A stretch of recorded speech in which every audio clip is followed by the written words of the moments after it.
New leaked audio of alleged conversation between business associates Wikno Chivhayo and Mike Chimombe, in which the quarrel over payments made. A figure of 17 million is mentioned, but it's unclear what the figure was for. Achiperi mushe muri Zimbabwe takuona kuti another leaked audio yochisurface sarapinda mashoko abulanje kwa mzara ndazoti bo subscribe or like out on the bell icon. Noti kuna Pindula News iri kuexpose this leaked audio ndobva yaibuditsa ikaposta pa channel yayo.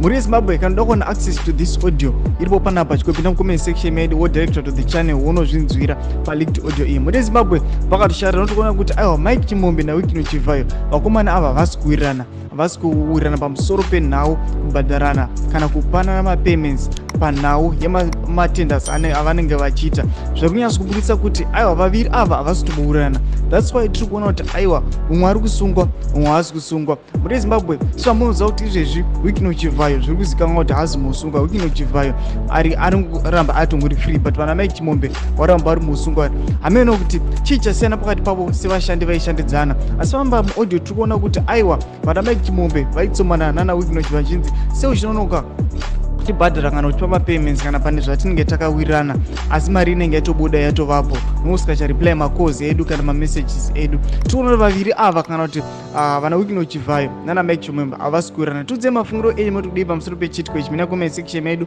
Subscribe, kulike, chinotina on the bell icon.